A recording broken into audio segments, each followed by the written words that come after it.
মনে রেখো মাইরা, ভক্তি জীবনে যারা আমরা পদার্পণ করেছি, ভক্তি জগতেও যারা আমরা নেমেছি, পরম বৈষ্ণব আমাদের মতো কোনো সাজা বৈষ্ণব নয়। ভগবানের আখ্যাতে তিনি ত্রিলোকের পরম বৈষ্ণব, মানে ত্রিজগতের সবথেকে বড় বৈষ্ণব। এটা কোনো মানুষ আখ্যা দেয়নি, ভগবান আখ্যা দিয়েছে। কেন? কারণ এনার নাম হচ্ছে মৃত্যুঞ্জয়। কেন জানো? ওই একজনই দেবতা মৃত্যুকে জয় করেছিল।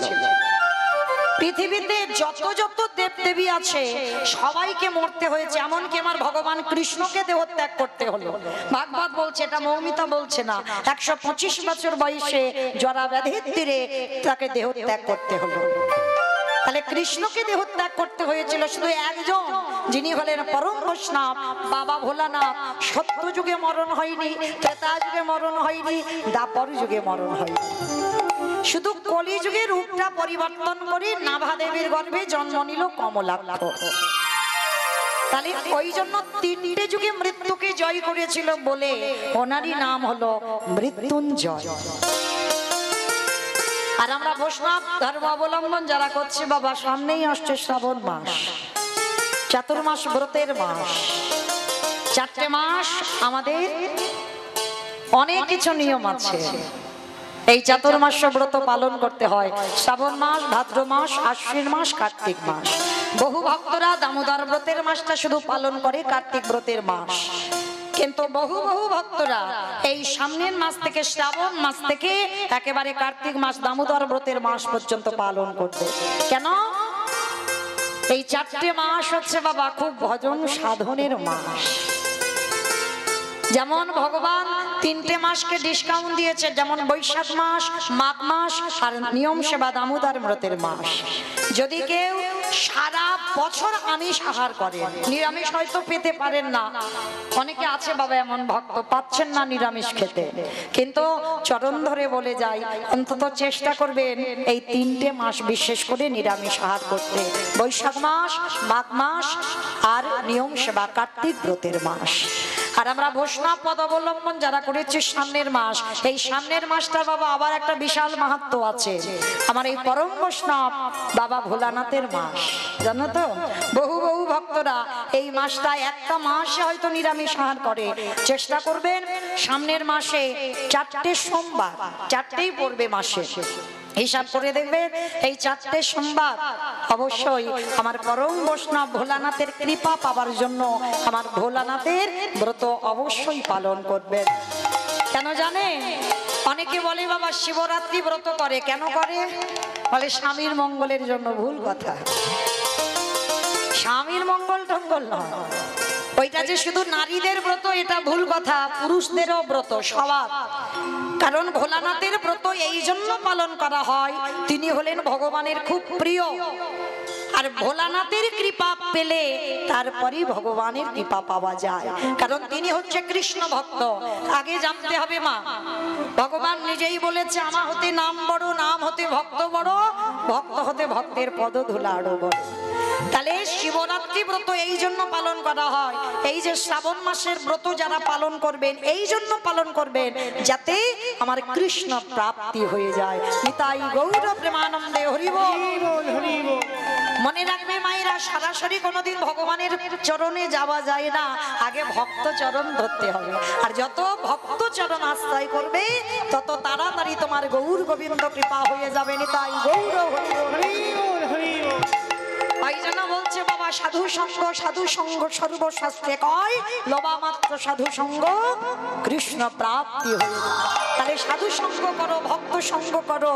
আর বৈষ্ণব সঙ্গ করতে গেলে বাবা ভোলানাথের ব্রত অবশ্যই পালন করবে। তো যারা যারা সামনের ব্রত পালন করবেন, শ্রাবণ মাসের ব্রত যদি নাও পারেন, চেষ্টা করবেন মা ওই সোমবার কটা একটু নিরামিষ আহার সেবা করতে। আর যারা সেই সারাদিন চলে যাবার পরে দুপুরবেলা অনেকে আবার হবুসি পালন করবে, মানে বোঝেন তো হবুসি পালন মানে বোঝেন? আতপ চাল একটু ঘি দিয়ে ডাল দিয়ে একটু প্রসাদ পেতে হয়। অনেকে সারাদিন থেকে ওই একবারই আহার করবে সোমবারটা। চেষ্টা করবেন অন্তত ভগবানের কৃপা পাওয়ার জন্য পরম বৈষ্ণবের চরণ আশ্রয় করতে। আর এই পৃথিবীতে যে বৈষ্ণবের চরণ আশ্রয় পাবে অবশ্যই তার গৌর গোবিন্দ কৃপা হয়ে যাবে। তাহলে সেই বাবা ভোলানাথের একটা নাম হলো মৃত্যুঞ্জয়, যেটা ভগবান করে দেখাতে পারিনি সেটা আমার বাবা ভোলানাথ করে দেখিয়েছে। তাহলে মায়েরা ভক্তের পাওয়ারটা কত ভগবানের থেকে বেশি নয়? কারণ ভক্ত মনে করলে বাবা ভগবানকে চোখ রাঙাতে পারে, ভক্ত মনে করলে ভগবানকে শাসন করতে পারে, ভক্ত মনে করলে ভগবানকে মারতেও পারে, আবার ভক্ত যদি মনে করে ভগবানকে তার দরজায় বন্দি করে রাখতে পারে। পৃথিবীতে লাখ লাখ ভক্ত, কোটি কোটি ভক্ত, বাবা ভক্তের অভাব নাই, লাখ লাখ কোটি কোটি ভক্ত আছে, কিন্তু এত ভক্ত থাকা সত্ত্বেও কৃষ্ণ গৌর হয়েছিল শুধুমাত্র একজনের ডাকে, শেখে শান্তিপুরের মাটিতে বুড়ো অদ্বৈত আচার্য গোসাই। একজনের ডাকে কিন্তু শুধু এসেছিল। পৃথিবীতে লাখ ভক্ত কোটি ভক্ত থাকলেও একজনের ডাকে এসেছিল। কিন্তু মায়েরা এই জায়গাটাই জানতে হবে, শান্তিপুরে বুড়ো অদ্বৈত আচার্য গোসাই, যিনি আমার চৈতন্য মহাপ্রভুর থেকে 52 বছরের বড়, মানে এক দুদিনের বড় নয়, 52 বছরের বড়। তাহলে সেই মানুষটা যার কলিযুগের নাম হলো কমলাক্ষ,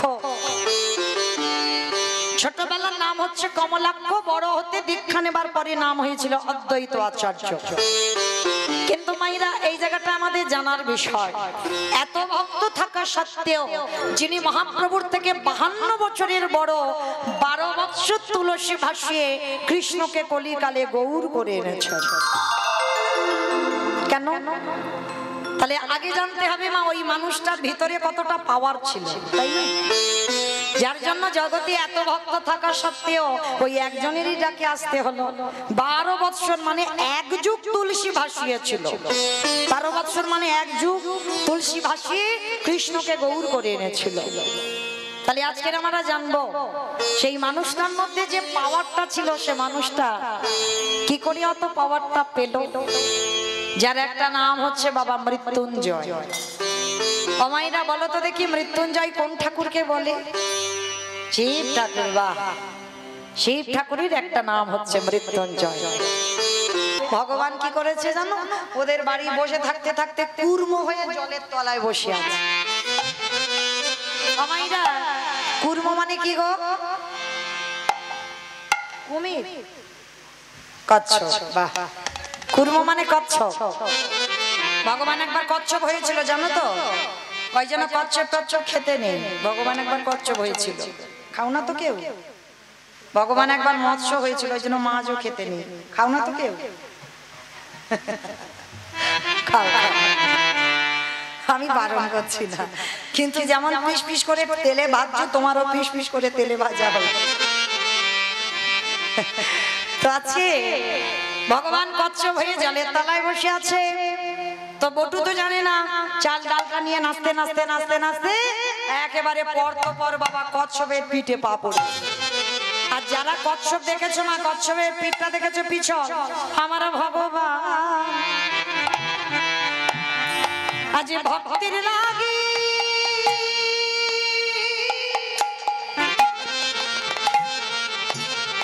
কেমন জলের তলায় বসে আছে, সে যে ভক্ত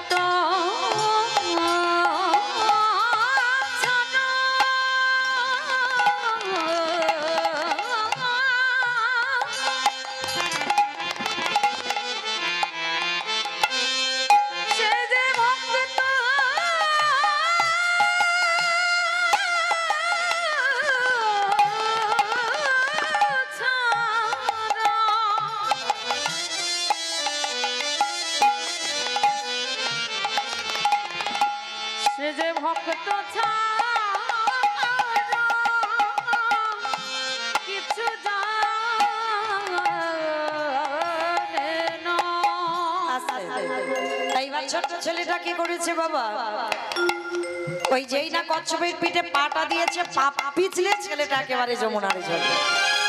যদি বা চাল ডাল পেল, পুটলিটা নিয়ে ছেলেটা জলে পড়ে গেছে। আর যেই পড়ে গেল, ভগবান তো ওদেরই বাড়িতে বৈষ্ণব সেজে আছে, সঙ্গে সঙ্গে চাল ডালের পুটলিটা খেয়ে ফেলে। এইবার দেখ কেমন লাগলো, বড্ড আমার জন্য সেবা দিবি, সবকিছু খেয়ে ফেলেছে।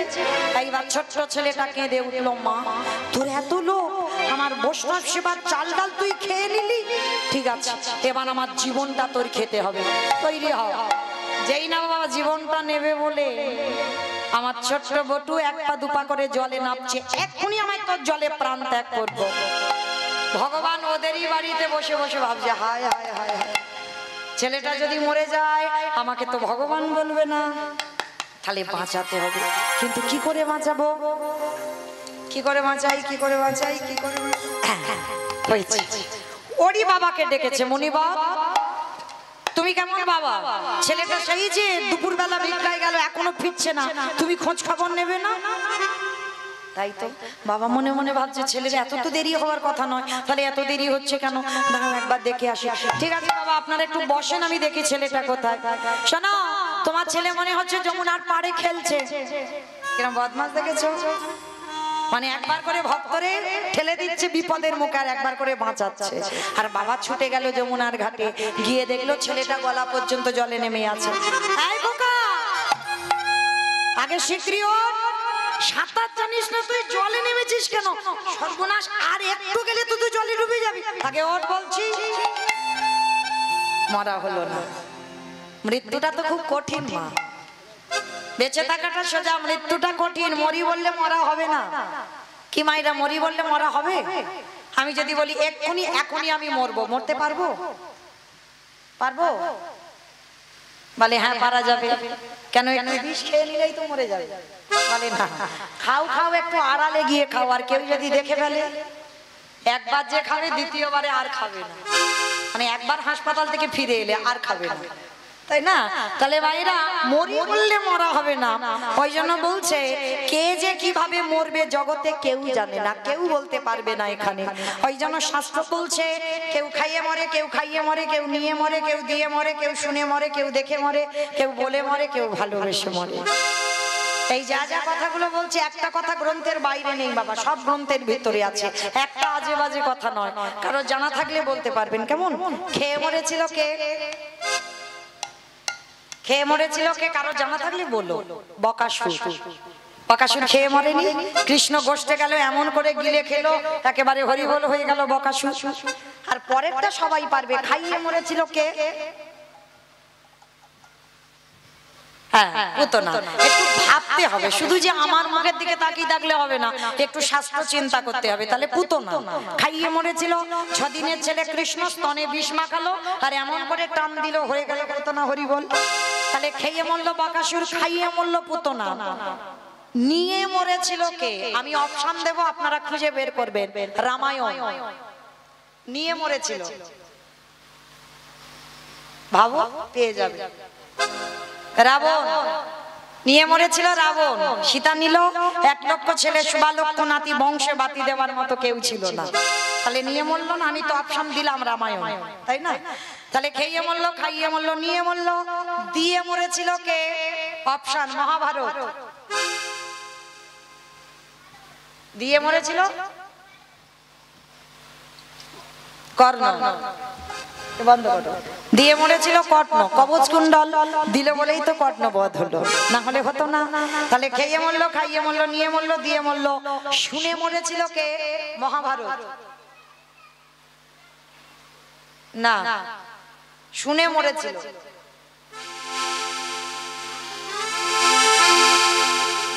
অশ্বত্থামা হতবাদ, যাহা আমি সত্য জানি, ইতি গজ পড়ে গেল রানে, ইতি গজ পড়ে গেল রানে। এই খবরটাকে শুনেছিল অষ্টগুরু দ্রোণাচার্য।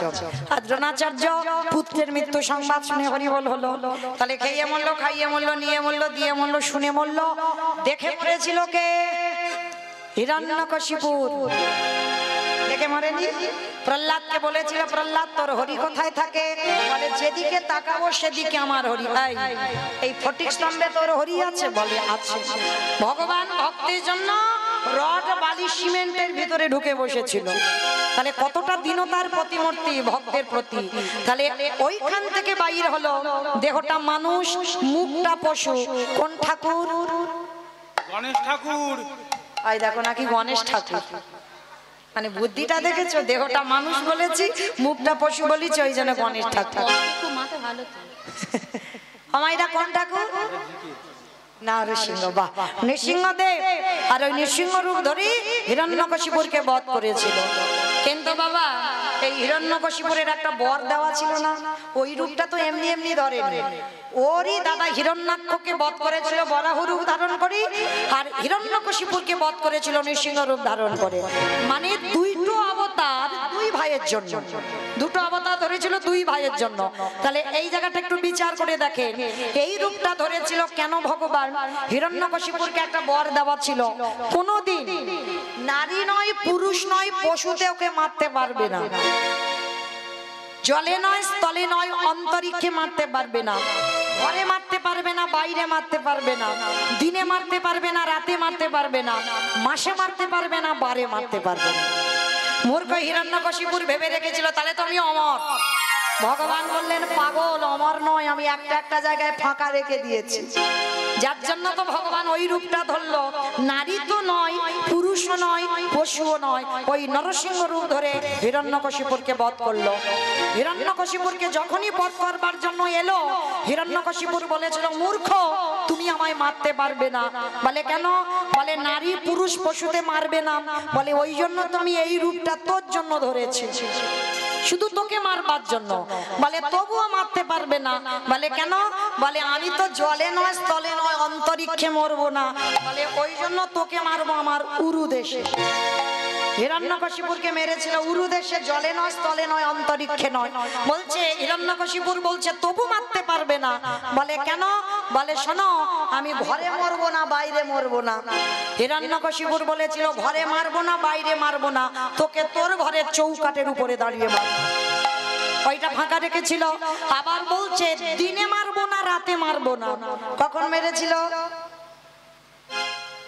গোধূলি বেলায়। যারা নৃসিংহ চতুর্দশী ব্রত পালন করি পূজায় বসতে হয় গোধূলি বেলায়, এই ব্রতটা অবশ্যই পালন করবেন। প্রহ্লাদ 5 বছরে কৃপা করেছিল, অজান্তে এই নৃসিংহ চতুর্দশী ব্রত পালন করে, না হলে পেত না। অতটুকু বয়সে আমার শ্রীহরির কৃপা পেয়েছিল, ওই যে আগের জন্মে করেছিল বাবা অজান্তে নৃসিংহ চতুর্দশী ব্রত। পঞ্জিকাতে থাকবেন দেখবেন, বৈষ্ণব তালিকা যদি থাকে অবশ্যই পাবেন, এই ব্রতগুলো অবশ্যই পালন করবেন। তো আজকে লক্ষ্য করেন মারল কখন? গোধূলি লগ্নে। হিরণ্যকশিপুর হেসে উঠলো, এখনো তুমি মারতে পারবে না। কেন? কারণ আমি মাসে মরবো না তো আর বারে মরবো না, মাসেও মরবো না বারে মরবো না, তাহলে কি তুমি মারতে পারবে? বলে তোর জন্য আজকেই আমি একটা দিন সৃষ্টি করব, একটা মাস সৃষ্টি করব, যাকে মাস ধরবে না, যাকে বার ধরবে না। বলে তো কোন মাসকে মাস বলে না, কোন বারকে বার বলে না? বলো বলো। এই জন্য তো কীর্তন শুনতে বসতে হয়। মল মাস, বাহ হরি বল। শুধু হিরণ্যকশিপুরকে মারবার জন্য একটা মাস সৃষ্টি করেছিল, যেটা হচ্ছে মল মাস। আর মল মাসটাকে মাস নয়, মল মাসটাকে বার নয়, মহাজনগতস্য পন্থা, এটা আমার কথা নয়। আর ওই মাসটা সৃষ্টি হয়েছিল শুধু হিরণ্যকশিপুরকে মারবার জন্য। তাহলে ওই রূপ দেখেই মরল, তাহলে খেয়ে মরল, খাইয়ে মরল, নিয়ে মরল, দিয়ে মরল, শুনে মরল, দেখে মরল। বলে মরেছিল কে?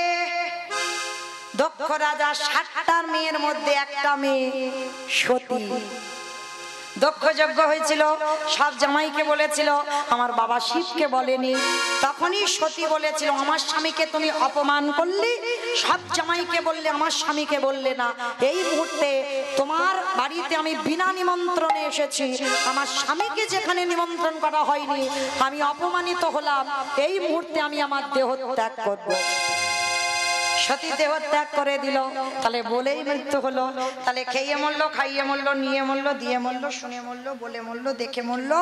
আর একটা বাকি আছে, ভালোবেসে মরেছিল কে?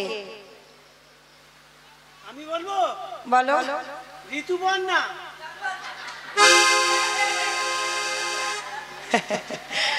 আমি বলেছি গ্রন্থের বাইরে একটা কথা যেন না যায়, এ তো বাইরে চলে গেল। আর তাছাড়া ঋতুপর্ণা মরেইনি এখন, দেখেছো মরেছে, দেখেছো? মানে সিনেমা দেখে দেখে মাথাটা গেল, মানে সারাদিন গাড়িতে সিনেমাই দেখতে ব্যস্ত। তো মাইরা এইখানে ভালোবেসে মরেছিল রাজা দশরথ। রামায়ণে রাজা দশরথ ভালোবেসে মরেনি, কাকে ভালোবেসেছিল? রামকে। কইকেয়ীকে, বেশ ভেবে উত্তর দিতে হবে। কইকেয়ীকে ভালোবেসেছিল, আর কইকেয়ীকে ভালোবাসতে গিয়ে এমন কায়দা করে দুটো বর চাইলো। প্রথমবারে ভরত রাজা হবে, দ্বিতীয়বারে রাম যাবে 14 বছর বনে। আর যখন রাম বনবাসী হলো, দশরথ কেঁদে কেঁদে অন্ধ হয়ে বিছানা সজ্জা হলো। আর বিছানায় শয়ন করে দশরথ মরবার আগে একটা কথা বলে গেল, ওরে কলির জ্ঞানন্দ জীব, তোরা যেন আমার মতো কেউ বউকে ভালোবাসিস না। আমি মৌমিতা বলছি না, দশরথ মরার আগে বলে গেছে, আমার মতো যেন কেউ তোরা বউকে ভালোবাসিস না, তবে ভালোবাসবি কিন্তু বউ যেন মাথায় চড়ে না বসে। আর যাদের যাদের বউ মাথায় চড়ে আছে তারা খেয়াল রেখো, ওগো তাদের দশা দশরথের মতো হবে।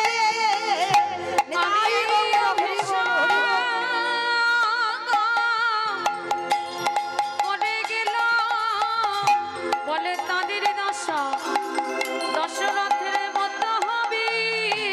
আস্তে আমার ফিরে আসেন লীলায়। কোথায় ছিলাম? ওই নিতাইদার বাড়িতে। দেখেছো নাকি নিতাইয়ের বাড়ি ছিল। ভালো যত্ন পেয়েছে তো, ওই জন্য বুঝতে পারছি। লীলাতে কোথায় ছিলাম? আমি তো ভুলিয়ে ফেলেছি। বাহ, বেশ কীর্তন শুনছে তাহলে। তাহলে ছিলাম যমুনার ঘাটে, ছেলেটা মরতে গেল, মরা হলো না, বাবা ডাক দিল। আর যেই বাবা ডাক দিল ছেলেটা উঠে এসেছে। বাবা বলছে, হ্যাঁ রে খোকা, কি করে সেবার ব্যবস্থা করব? বাবা, ওই যে দেখা যাচ্ছে একটা মুদির দোকান, ওই দোকানে গিয়ে কিছু জিনিস চুরি করে। চুরি? হ্যাঁ রে বাবা, চুরি মানে তো মহাপাপ। কে বলেছে তোমার চুরি মানে পাপ? দূর পাগল, চুরি মানে পাপ। এ জগতে নিজের জন্য চুরি করলে পাপ হয়। অতিথি মানে নারায়ণ, আমি যদি নারায়ণের জন্য চুরি করি সে চুরিতে জীবনে পাপ হয় না। বাবা তুমি দাঁড়াও, আমরা দুজনে যাই, ওই দোকানে গিয়ে চুরি করে আনবো। বাবা ছেলে দুজনে গেল ভোরের বেলা দোকান চুরি করতে। আর একটা কথা বলি মা, ভগবান কিন্তু সবার, কেউ যেন মনে করো না ভগবান কারোর একা। যে ভাববে সে মূর্খ, সে কিছুই জানে না। ভগবান সবার, ও চোরেরও হয়, ও সাধুরও হয়, তাই না? চোরকে বলে তুই চুরি করতে যা, আর মালিককে বলে তুই নিশ্চিন্তে ঘুমা, তোর মাল আমি পাহারা দিচ্ছি। ও বেটা সবার, তার নিশ্চিন্তে মালিক ঘুমাচ্ছে। আর কি করেছে? পিছনে দোকানে গোল করে গর্ত করেছে, আর গর্ত করে প্রবেশ করেছে দোকানের ভিতরে। আর দোকানের ভিতরে প্রবেশ করে চাল ডাল আলু সবজি যা যা আছে পুডলিতে বেঁধে নিয়েছে। আর বেঁধে নিয়ে একেবারে পুডলিটা বের করে এনেছে। বাবা চলো এবার গিয়ে অতিথি সেবা হবে, অতিথি সেবা দেব। বাবা বলছে, হ্যাঁ রে খোকা, সেবা দেবার পরে একটু মুখশুদ্ধি দিতে হয়। কি মায়েরা জানেন আপনারা?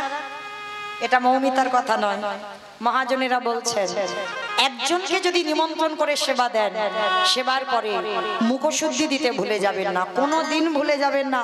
সেবার পূর্ণ ফল পেতে গেলে তোমাকে শেষে মুখশুদ্ধি দিতেই হবে।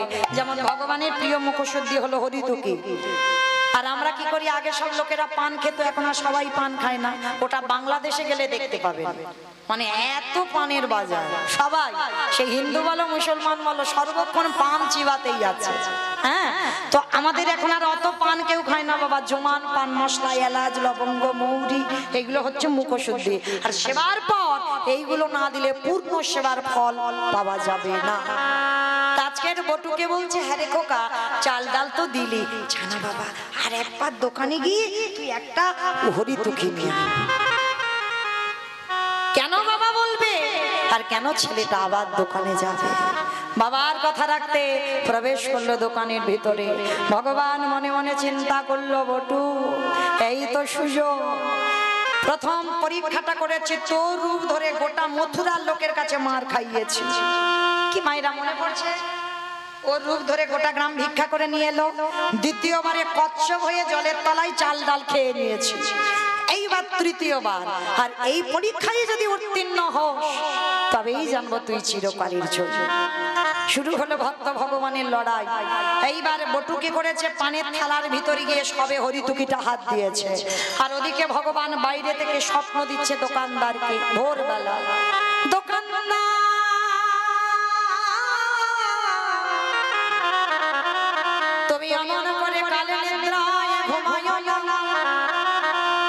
চেকে দেখো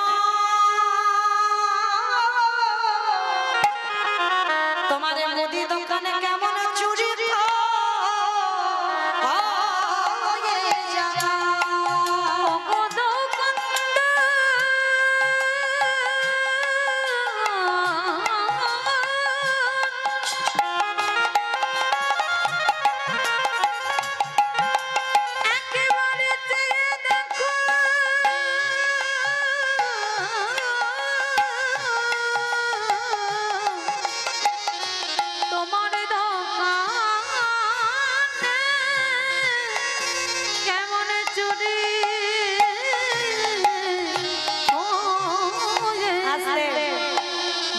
স্বপ্ন দিয়েছে মা ভোরের স্বপ্ন সত্যি হয়। এইবার দোকানদার স্বপ্ন দেখেছে আর ওইদিকে বটু হরিতুকিটা নিয়ে সবে একটা পা তুলেছে আর পাটা লেগে পানের থালাটা দোকানের ভিতরে উল্টে পড়ে গেছে। দেখি দোকানে একটা ঝানাত করে আওয়াজ হলো না, আর আমি ভোরের বেলা স্বপ্ন দেখলাম আমার দোকান চুরি হচ্ছে। আরে চোর চোর চোর চোর চোর বলে দোকানদার দোকানে ঢুকছে আর কান্না প্রাণের ভয় হয়। সবে বটু হরিতুকিটা নিয়ে গর্ত দিয়ে মাথাটার দুটো হাত সবে বের করে আর সব দেহটা দোকানের ভিতরে পড়ে রইল। পিছনে দোকানদার এসে ছোট্ট বটুর পা দুটোকে চেপে জড়িয়ে ধরল। বাবাকে বুঝতে দিল না যে বাবা আমি ধরা পড়ে গেছে। হাসি মুখে হরিতুকিটা বাবার হাতে দিয়ে বলছে, বাবা যাও, তুমি তো চিন্তা করছিলে কি করে বৈষ্ণব সেবা হবে, যাও তুমি ততক্ষণে গিয়ে রান্না বসাও, আমি যাচ্ছি একটু পরে। যতই হোক বাবা তো, এই পৃথিবীতে যারা বাবা হয়েছে তারা জানে ছেলেটার হাত দুটো বাইরে, মাথাটা বাইরে, দেহটা দোকানের ভিতরে, শরীর থেকে দরদর করে ঘামছে। বাবা বলছে, হ্যাঁ রে খোকা, সত্যি করে বল না বাবা তোর কি হয়েছে? তুই তো কোনোদিন এমন ঘামিস না, তবে আজকের এত ঘামছিস কেন বাবা? আচ্ছা মায়েরা বলো তো দেখি, আগে সন্তানের মঙ্গল অমঙ্গল কে বুঝতে পারে? সবার আগে কে বুঝতে পারে সন্তানের অমঙ্গল হবে না মঙ্গল হবে? মা। এই মা ডাকটা খুব ছোট ডাক, জানো মা? মা নামে সুদা ঝরে, মা নামে সুদা ঘটে, মা বড় সুদার সমান, ডাকেলে জুড়াই আইসে পড়ে। মা ডাকার সঙ্গে সঙ্গে হৃদয়টা দূরে যায়। মায়ের সঙ্গে নারীর বন্ধন, বাবার সঙ্গে রক্তের সম্পর্ক। বাবা বলছে, হ্যাঁ রে খোকা আয়, আমি হাত ধরছি, তুই বেরিয়ে আয়। ও বাবা তুমি যাও না, আমি একটু পরে যাচ্ছি না, একসঙ্গে এসেছি একসঙ্গে যাব। ছোট্ট ছেলে আর থাকতে পারলো না, বলে উঠলো, বাবা তুমি চলে যাও, আর মনে হয় কোনোদিন তোমার সঙ্গে আমার যাওয়া হবে না। কেন আমার সঙ্গে যাবি না? তুই কার সঙ্গে যাবি? যাবো কি করে?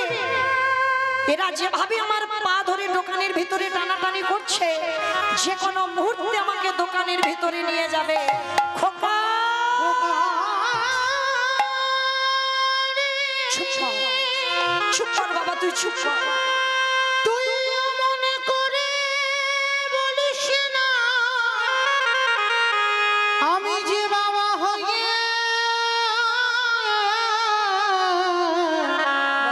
সহিতে পারব না। ওরে আমি তোকে আগেই বলেছিলাম তুই পারবি না, তবু আমার কথা শুনলি না। তুই চুরি করতে গেলি, এতদিন পরে সবাই আমাকে বলবে আমি চোরের বাবা। এর থেকে যদি আমার মৃত্যু হয়ে যেত আমার কষ্ট হতো না। বাবা একটা কথা বলবো, কাল সকালে যাতে কেউ জানতে না পারে আমি তোমার ছেলে, তুমি আমার বাবা, একটা কাজ করবে? বল বাবা বল, তুই যা করতে বলবি আমি তাই করবো, বল কি করতে হবে? বাবা যাতে কেউ না জানে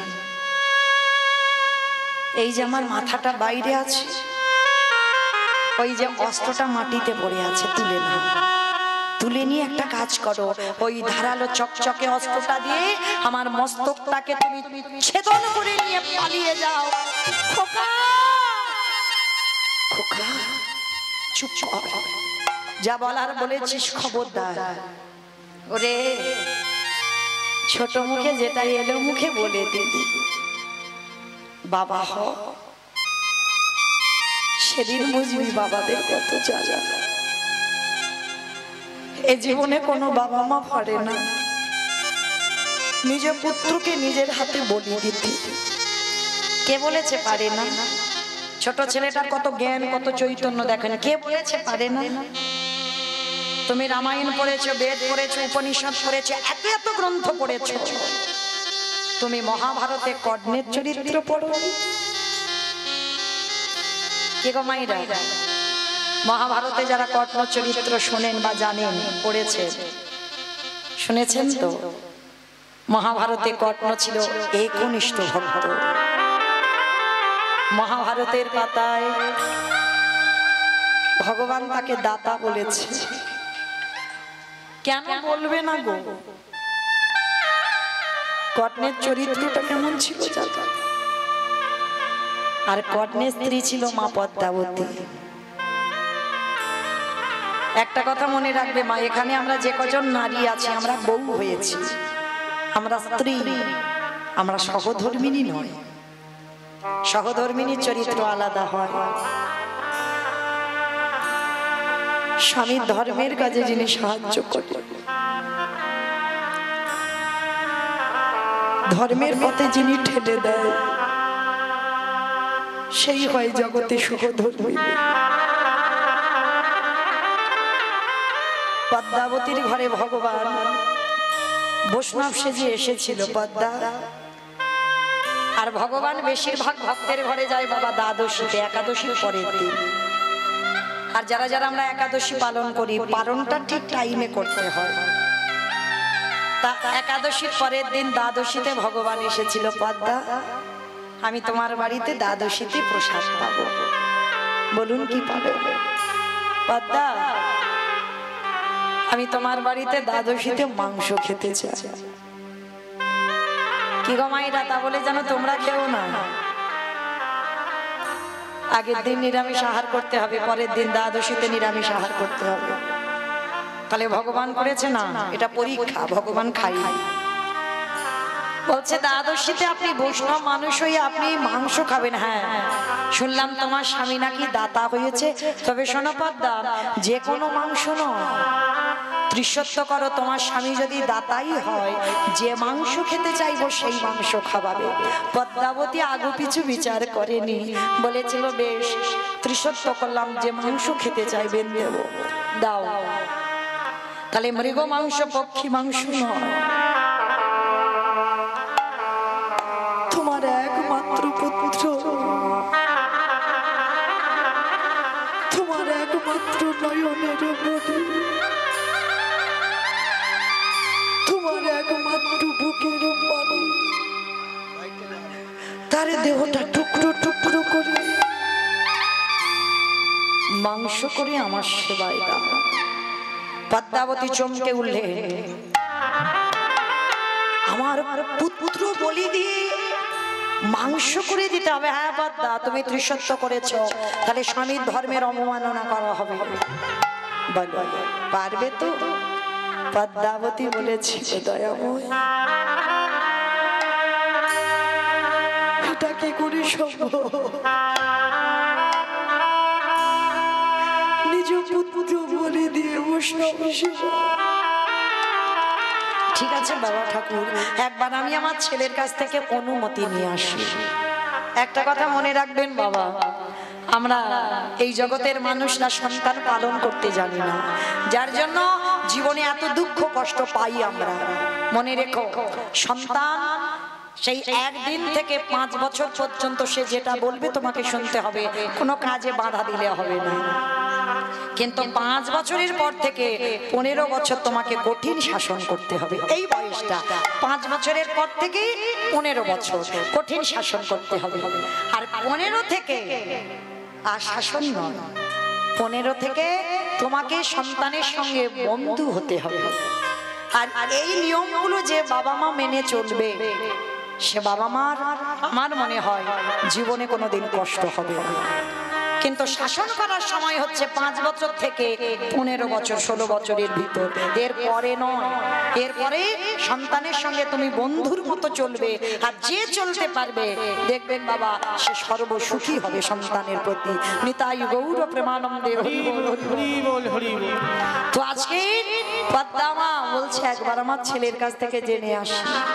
আর এই বিষয়কে তো সর্বদা হরি নামের খেলা করে।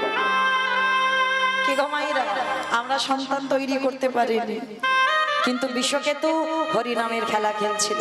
আর সেই বিশ্বকেতুর কাছে গিয়ে বলেছিল, বাবা আজ বৈষ্ণব এসেছে, তোর দেহটা টুকরো করে মাংস করে দিতে হবে। দিয়েছিল বাবা, কিন্তু পরক্ষণে সেই মরা ছেলেটাকে আবার মা ফিরে পেয়েছিল। আজকের লীলায় বটু বলছে হতেও তো পারে আজকে যে ছেলেটা, যারা 4 জন বসে আছে, হতেও তো পারে তারাই আরাধ্য দেবতা। যেই না বলা বাবাকে বলছে, বাবা তুমি বলো কাকে চাও, অতিথি সেবা না আজকের পুত্রকে বলি কোনটা চাও। বাবা দিশেহারা হয়ে গেল, হাতে অস্ত্রটাকে তুলে নিয়েছে। অস্ত্র তুলে নিয়ে একমাত্র সন্তান, ওই ছোট্ট বটুর দেহটা ভিতরে আছে, দোকানের মাথাটা বাইরে, অস্ত্রটা দিয়ে একমাত্র সন্তানের মস্তকটাকে ছেদন করে দিল। আর যখনই ছেদন করে দিল, ছেলের মাথাটা নিয়ে বাবা ছুটতে ছুটতে যমুনার ঘাটে গিয়ে ছেলের মাথাটা ভেসে দিল। আর দোকানদার যেই না দেহটা টেনেছে বস্তা বন্দি করে বললে, হ্যাঁ রে এর তো পইতে আছে, তার মানে ব্রাহ্মণের ছেলে, চল দেহটা সময় থাকতে থাকতে জলে ফেলে দিই। বাবা মাথা দিল যমুনার জলে, দোকানদার দেহ দিল যমুনার জলে। দুটো একই জায়গায় ঘটছে। আর এদিকে সন্দীপনী বৈষ্ণবদের রান্নার ব্যবস্থা করেছেন। রান্নার ব্যবস্থার পর সন্দীপনী যেই না সেবা দিতে বসেছে, ভগবান বললেন, দেখো সকাল হতে একটু দেরি আছে, চলো স্নানটা করে আসি। আর যেই স্নানে গেছে, দেখে না ছেলের দেহটা মাথাটা ভাসছে। আর দেখতে পারে বাবা পিছন ঘুরে দাঁড়াচ্ছে। আর এদিকে অতিথিরূপী ভগবান মনে মনে ভাবছে, দেখেছো নিজ পুত্র বলি দিয়ে বৈষ্ণব সেবা। সোনামণি বল, ভালো করে দেখো তো ছেলেটা কি চেনো? এক বাক্যে বলে উঠলো, চিনি না, জানি না, দেখিও না। শিখি এক বাক্যে বলে উঠলো, আমি চিনি না, জানি না, দেখিও নি। বেশ, আচ্ছা একটা কথা বলবো। কি কথা? আচ্ছা এই যে এই ছেলেটাকে ফিরিয়ে দেব, দাঁড়া আমার এই ঝোলাতে একটা ওষুধ আছে। দেহটা মাথাটা তুলেছে, নয়ন ইঙ্গিত করে ব্রহ্মাকে ডেকেছে, ব্রহ্মা দেখো জোড়া লাগাতে পারো কিনা দেহটা। চেষ্টা করছে, পাচ্ছে না। ভোলানাথ তুমি দেখতে পারো কিনা। ভোলানাথ চেষ্টা করছে, পাচ্ছে না। যে নামের নামে স্বয়ং ভগবান, তিনি চেষ্টা করছে, পাচ্ছে না। আচ্ছা মায়েরা, ব্রহ্মা বিষ্ণু মহেশ্বর কেউ পারলো না। আমি বলেছিলাম কীর্তনের শেষে দুটো প্রশ্নের উত্তর নেব, ছুটি। বলো তো এবার উত্তরগুলো দাও। ব্রহ্মা বিষ্ণু মহেশ্বর কেউ পারলো না, আর কে বাকি আছে? কে বাকি আছে? নারদ। বাহ, কীর্তন শুনেছে। ভগবান বলছে, নারদ দেখো তো তুমি পারো কিনা। আর নারদের অভ্যাসটা কি গো? হাটে মোড়ারে মাধব কইটাবে ভাঙা রে, গোপাল গোবিন্দ মা কুন্দ হরে মুরারি মাধু কইটাবে ভারি, গোপাল গোবিন্দ মুকুন্দ সৌরি। রাম নারায়ণ মুকুন্দ মধুসূদন, কেশব ঘনশ্যাম হরে বৈকুণ্ঠ ভবন। হরে মুরারি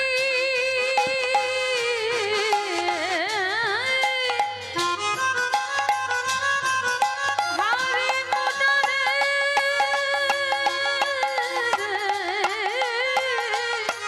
মুরারি হরে হরে